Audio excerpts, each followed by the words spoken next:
everyone, welcome to All About You.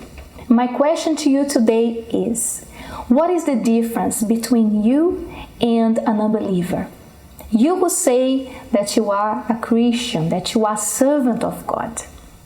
Perhaps when you look at me, you may say, I don't lie. I used to lie, I don't lie anymore. I used to gamble, I don't gamble anymore. I used to be an addict, I'm not an addict anymore.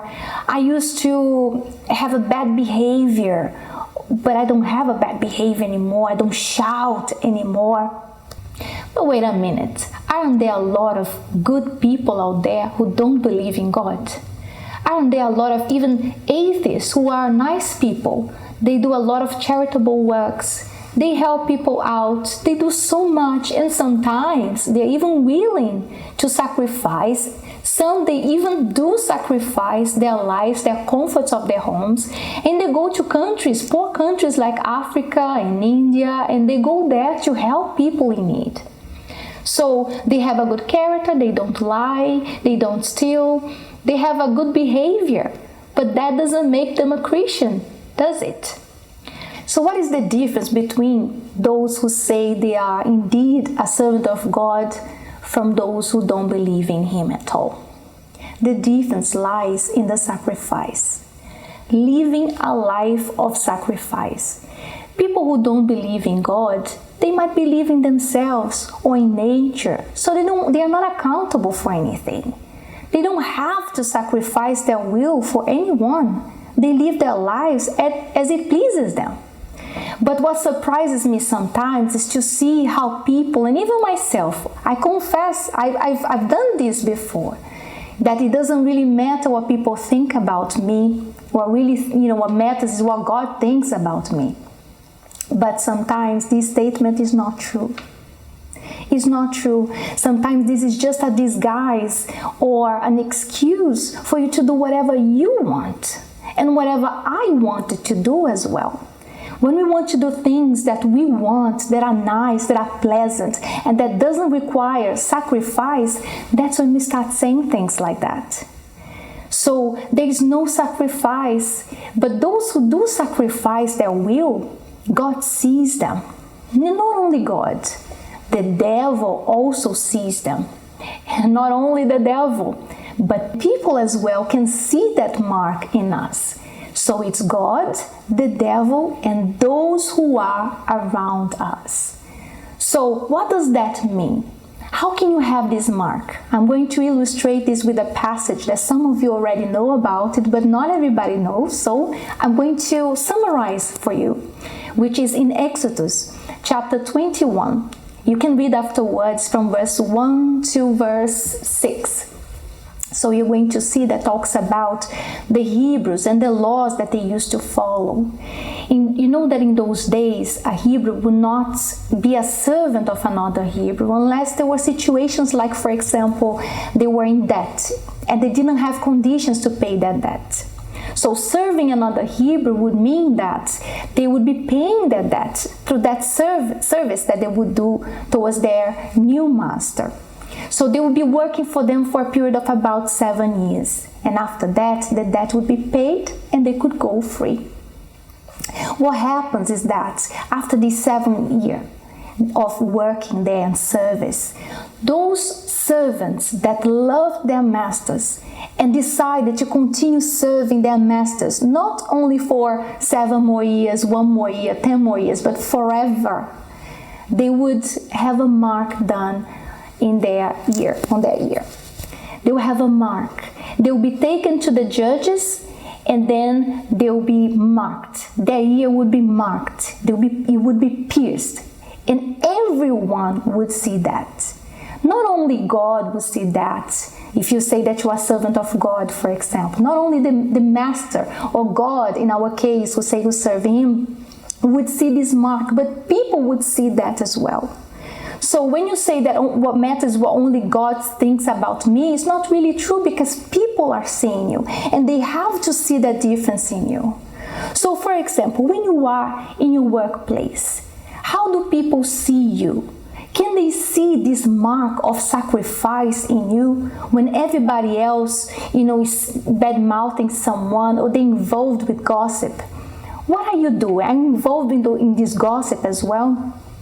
Or are you having that mark of sacrifice of not getting involved with things that do not please God?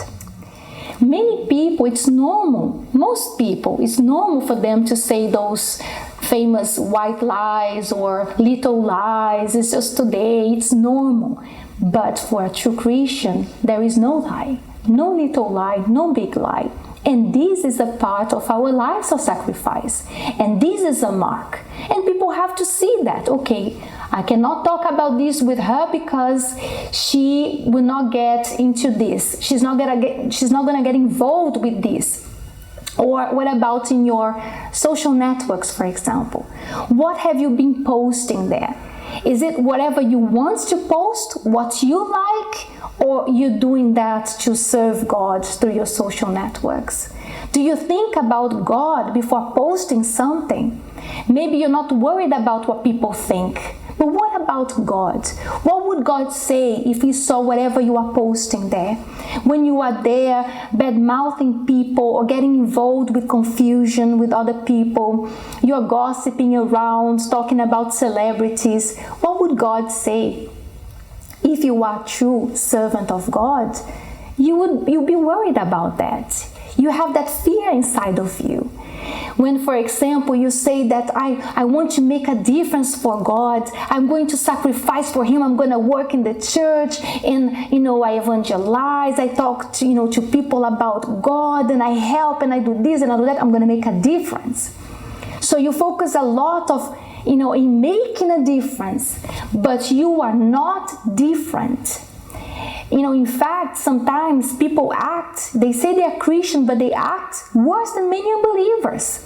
They don't know how to be merciful towards other people.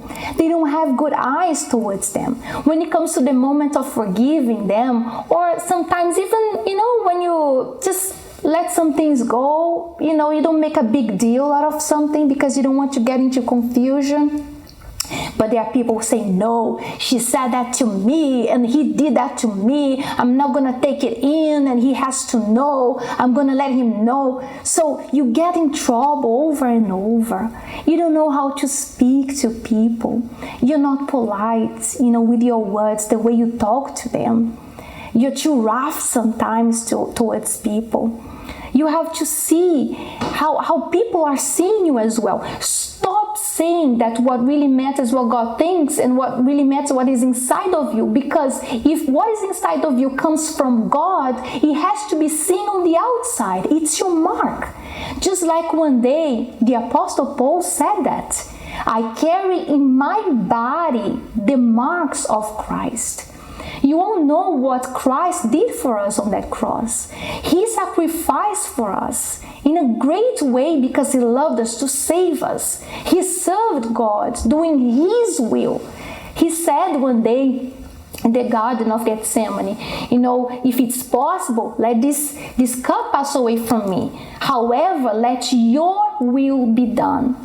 So he did that, and He carried this mark in His body. Even when He was resurrected, as you already know, He was resurrected, but the marks were still there.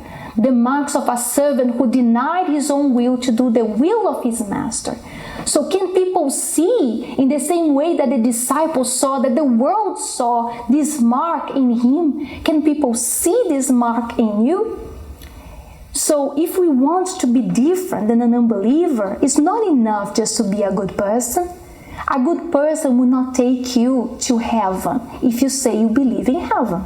If you don't believe in heaven, then this is not for you. But if you do, then being a good person is not enough. What takes you there is for you to be an obedient servant who denies your own will to do the will of God. Because saying that you love God and you are serving Him out of love, this has nothing to do with emotions, with feelings. Oh, I love Him and I feel so good. And when I sing in the choir, that doesn't make you a true servant. There is no mark there. The mark of sacrifice, the mark of love, Actually, love and sacrifice is together, goes together. There's no way for us to separate. They are together. So the mark of love for your servant will be seen in this sacrifice, in the difference that you're going to make wherever you go. So thank you so much for being here with us today. Continue meditating on these words. I know that when we read about the servant of the pierced ear, we tend to go a lot towards serving God with the right intentions, which is correct, loving God. But today I wanted to leave here with this understanding. Are you carrying this mark? Can people see this mark in you? Alright, so this is all for today, and I'll see you here next time with another message. Take care. Bye-bye.